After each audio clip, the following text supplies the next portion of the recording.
there, I'm Chris Stashew. I'm Mike White. And this is Father Malone. And we are the hosts of Dreams for Sale, the only podcast that talks about the only reboot of Twilight Zone worth talking about, Twilight Zone 1985. On this episode of Dreams for Sale, we're going to be talking about episode 17 of the original run of the show. It aired February 7th, 1986, and it is broken into two segments. This is our first two-segment episode in quite some time. Those segments are Welcome to Winfield and Quarantine. You're now leaving scenic Winfield. Population, 62. Median age, 112. There's not much to do here, but you do it for a very long time. Look for it off the beaten path, just south of the middle of nowhere, on the back roads of the Twilight Zone. Quarantine? I wouldn't know anything about quarantine. Boy, shit. Never heard of it. A lot of people had never heard that word until a month and a half ago. Or as a segment of the population likes to spell it, quarantine. Quarantine, yes, exactly. Welcome to Winfield is directed by Bruce Bilson. It is written by Les Enlow. It stars Elisha Cook Jr., who, Mike, you and I are very familiar with. Also, our good friend Gerrit Graham. Life at last, Gerrit Graham, life at last. Instead of writing episodes, he's in front of the camera. For once, I guess this is, his second time in front of the camera? Wasn't he in something else? I think so. What was the other one? I thought he was in another segment. I thought he was in, one of the very early ones. Yeah, wasn't he in, Children's Zoo? Was he in... No, he wrote that. Are we just misremembering when he was writing for when he was in front of the camera? It Correct. could be. No, this is the only time he was in front of the camera. Oh, okay. Okay, cool. So, yeah, Gerrit Graham was not in front of the camera up until this point, but he had written a couple segments, so that's fun. This segment focuses on a young man waking up and being chased by a character named Griffin St. George, who is in the business of reclamation. And he chases him to a Wild West town in present day. Yep. Boy. Yeah. That all happens. This feels like it was from the original show. And... Oh, boy, yeah. Right? Oh, And it would make more sense had this been made in the 60s, that a Old West 1890s kind of town had somehow stuck around. But, good God. And just the general treatment of not death necessarily, but somebody who works for death. And imagery of Elijah Cook Jr. as, the local town drunk in Gerrit Graham's white car does not work on its face. It is so bad. I like Henry Gibson a lot as the mayor. I mean, all of the character actors that they have playing these townspeople are great. The two people from contemporary times that happen into Winfield, it's like, I don't know these characters at all. Neither at the beginning, the middle, nor the end of the story. I have much more feeling for Elijah Cook Jr. or Henry Gibson than I do for these two normal people, and I don't know if they just needed to introduce them better and have them discover this town, or how do they know that this town exists? Did they just luck into this, I guess? But then, it brings it to the attention of an agent of death. Plot convenience. yeah, it feels like they could have just jettisoned the two contemporary characters altogether and just have Death show up, and when they discover who he is and why he's there, he can say, I'm looking for somebody, the year is 1986, what the fuck are you all doing? We didn't need to spend any time with these other people. Yeah, he could have gotten a flat tire there, as he kind of does, and that could have been the conceit. I really think you guys are onto something with this episode being a throwback, but the problem with it being a throwback is, like you've already said, it's a throwback, but there's no way this could have worked in 1985. This show isn't set up for this kind of segment. It makes no sense. Unless you have it set in the... They could have just set it in the 60s. It's not like the show is not averse to doing period pieces. I don't even know why it didn't do that. Yeah. Yeah, I don't get it at all. I don't know. These people have been there for approximately 100 years, 80 years, not dying. The median age at the end is 112. Right. But that doesn't necessarily make sense because I think Henry Gibson says he's about to turn 200 and the other guy, Elisha Cook Jr., says he's 180. And I don't really see young people around. That would really have to skew to go to 112. Well, there's like the sheriff is kind of younger, but like, yeah, Henry Gibson and Elisha Cook Jr. are like, I mean, Elisha Cook Jr. is ragged. Yeah. That's a nice way of putting it. I believe he was as old as he says. I love Elisha Cook Jr. Obviously, he's great. Anything that I've ever seen him in, he's fantastic. But it's kind of disappointing that he's in this segment because the segment is not good. Like, it's actively not good. Same could be said for Gerrit Graham, who is always interesting, always fun, always committed, no matter what he's doing. And I think following him, that particular character, Gerrit Graham has a real way with kind of smug and also smarter than everyone in the room. And I think he definitely brings that here, and it's just completely wasted. I mean, Gerrit Graham is in the film that made the friendship between Father Malone and I possible, so it's a waste to see him in this episode and just go, oh, good, Beef from Phantom of the Paradise, and this is what he's relegated to, is this bizarre mix of, like, fish out of... They didn't even do, like, a fish out of water story. Like, that would have been almost the obvious direction to go, and they didn't do it, and by not doing it, it feels even more bizarre. I mean, the thing about this is 20 minutes long. Like, I don't even know how they had enough to mine 20 minutes of these two people going to this town. I don't remember anything from this segment, and I watched it today. It felt like nothing happened between them showing up and him going, all right, I'm just going to leave then, never mind. This is how muddleheaded the episode is. All those phone calls to Chin. They love to do this whole, we're going to peel back the curtain and show you how wishes work or whatever. So why didn't they actually have him visit the home office and, show him getting an assignment or something? That would have been interesting. How does the death office work? Yeah, or just cut to the other end of the phone line with Chin, exasperated that he has to keep talking to this guy through his job. Right. Yeah. I mean, the idea that there's a town or a place where people could come together and who have cheated death, I think is a potent idea. I also think like a new Mr. Death who's not so good at his job is also a good idea. And there is something to be mined here. It's just they went down every wrong path. Except for the cast, which is fucking great. Right. I mean, and we've seen them approach the kind of devil Grim Reaper characters before, and those segments have been really good. And this felt like it could have been like the next in that series of episodes segments, and boy, nope. It's not great. It's more frustrating. I think it's more frustrating for me because, like you said, Father Malone, the cast is so good that... And, we've run into this problem on our other podcast, Chronicles from the Crypt. We talk about Tales from the Crypt. You have these really good actors, and they're completely squandered. And the biggest disappointment for the episode is you squandered these actors in the one segment that they're ever going to be in on this show. Congratulations. Yeah, you got Timothy Dalton, and you gave him this? Yeah. What? Yeah. Yeah. You have Elisha Cook Jr. in front of your camera. Why are you giving him the same bullshit that he's been, lampooning for how many years? The only thing that actually made me laugh in the episode was right before Gerrit Graham's character arrives, two sort of the two dummies in town.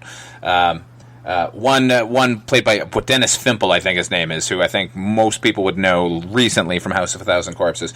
They hear the car coming, they look, they see it on the way, and they're like, what the hell is that? When in the previous scene, the other two leads showed up in a car as well. That's the only laugh I got out of the entire episode. This sort of complete lack of continuity from literally scene to scene. Right. Yeah, we were talking a little bit before we started taping about Stephen King, and this kind of reminds me of a short story that was in, I think, maybe Night Shift, maybe, I can't remember the one, the one with the monkey on the cover, but Skeleton Crew. Guy, thank you. I also want to call it Monkey Shines because of the monkey on the cover. That's true. The guy who, is always looking for shortcuts, and he, basically can, go through another dimension in order to find a shortcut. It's like, he could have found this town. I love this whole idea. This town isn't on the map, and that's why nobody can find it, and that's why everybody gets away with living forever. It's just, that is such a simple, nice, good idea, and yeah, it just seems to be like such a throwaway as part of this. They should have done so much better. This episode feels like you could pick it apart from so many different angles that even just barely looking at it from one of them, it automatically just starts to fall apart. Let's talk about the next segment, Quarantine. In his mind, he starts to hear a song of alien thought speaking without voice, welcoming him. Matthew Foreman, once a sleeper standing outside time, has found his place at last. A voyager touching the farthest shores of the Twilight Zone. It stars Scott Wilson and Tess Harper. It's directed by Martha Coolidge and written by Twilight Zone 1985 regular Alan Brennert.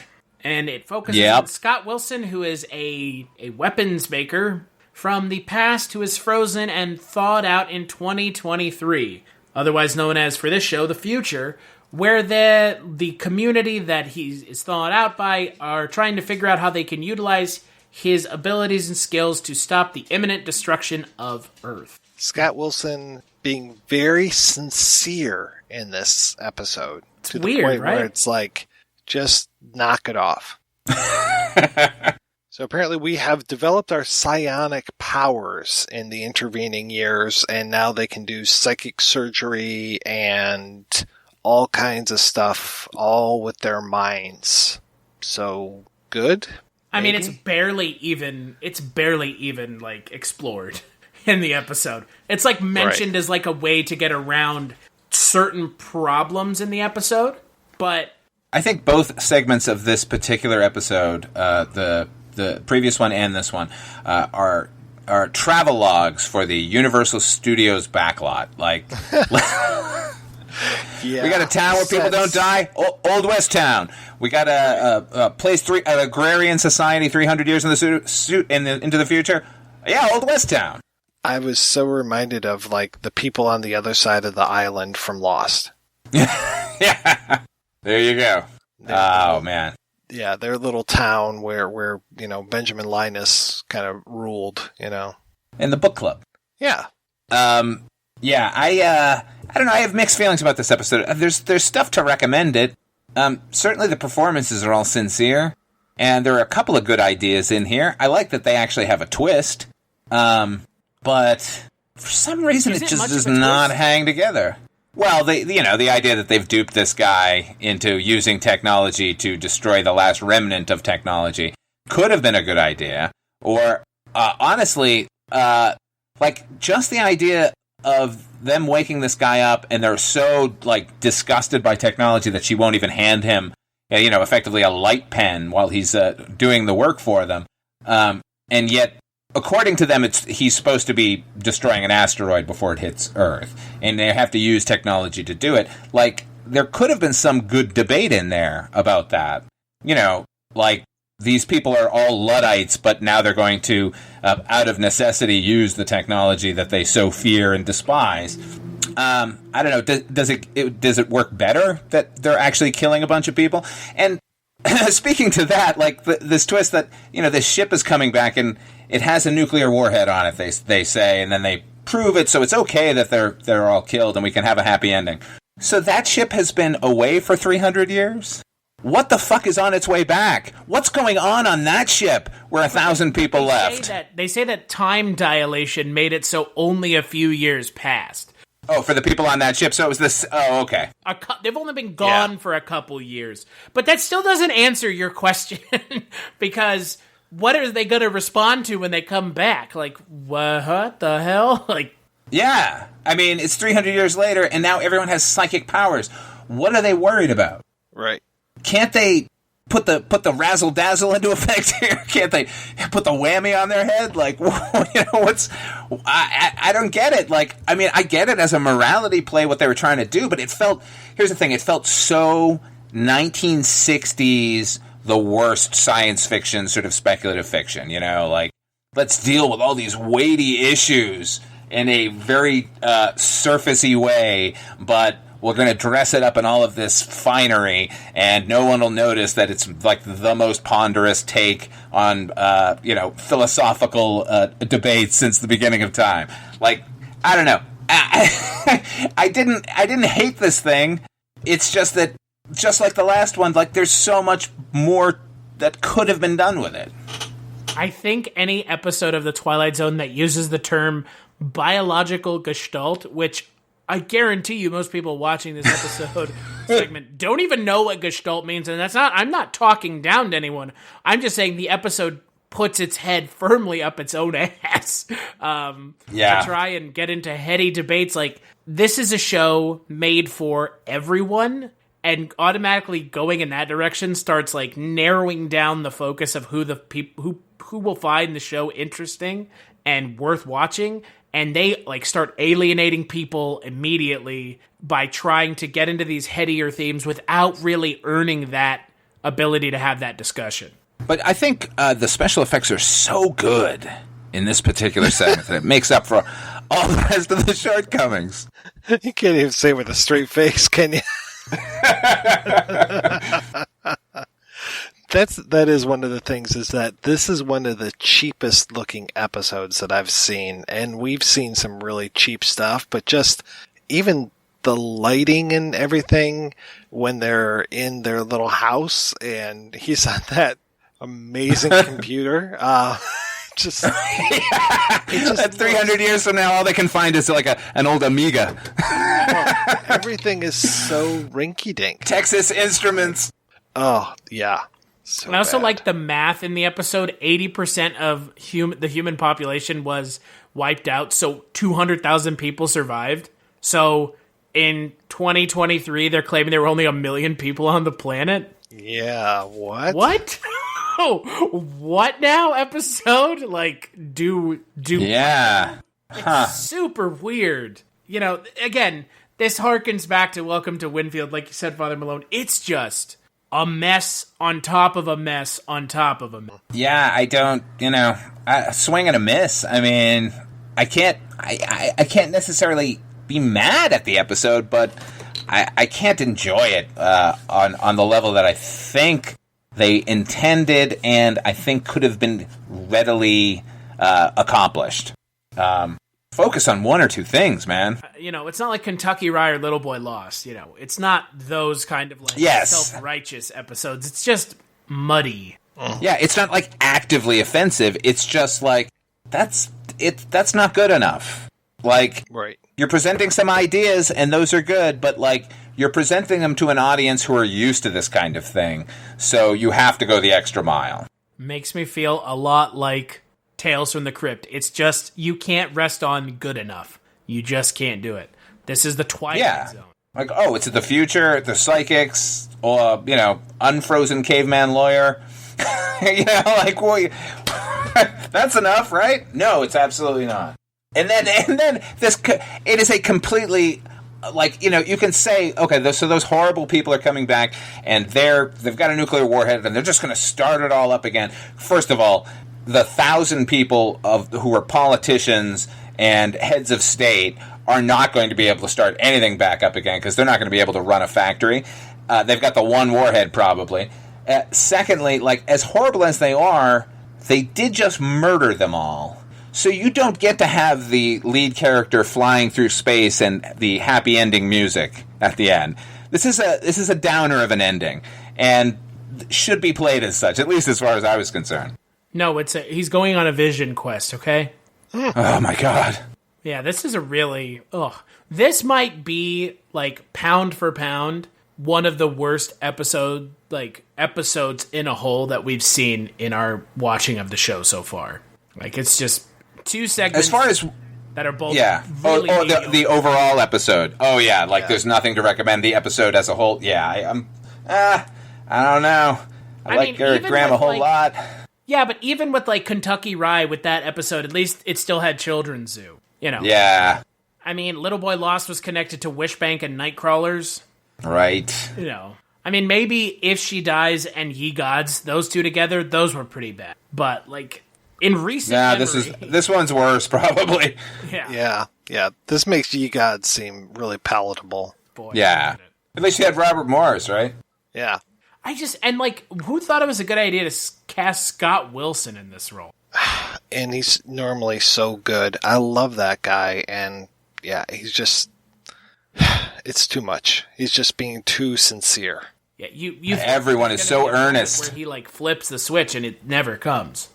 Right. I mean, yeah, just go watch the ninth configuration and don't bother with this one. And let's not forget that this is actually a story by Philip DeGuerre and Steve Bochco. So, wow. Well, maybe this was a pilot, an unsold pilot that they were working on?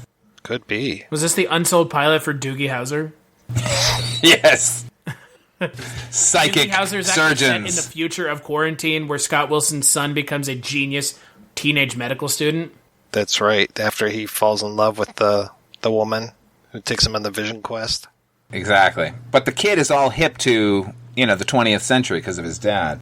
Oh, right. So he can make all kinds of cultural references that nobody else gets. Exactly. So on the next episode of Dreams for Sale, we're going to be talking about the 18th episode of the show, which is broken into, once again, 3 segments. Grandma, which has the distinction of being a short story by Stephen King adapted. Harlan Ellison, Personal Demons, and Cold Reading. Until then, where can people find you, Father Malone? Check me out over on my YouTube channel, Ot5 Films. You can also hear me on the Chronicles from the Crypt podcast we mentioned during this one. I've also got a new podcast coming on called Dark Destinations. You might want to check that one out as well. What about you, Mike White? Well, you can find me over at the Projection Booth Podcast, which is available at projectionboothpodcast.com. And as for me, just follow me on Twitter, casualty_Chris. I talk about all the podcasts I do, Culture Cast, Scary Stories We Tell. I plug all of them on there, so go check them out there. At Twilight Zone 85, twilightzone85.com is where you can find us. Big thanks as always to Roxy, Drive, and Neutron Dreams for the music for the Twilight Zone 1985 podcast, and we'll catch you on the next episode.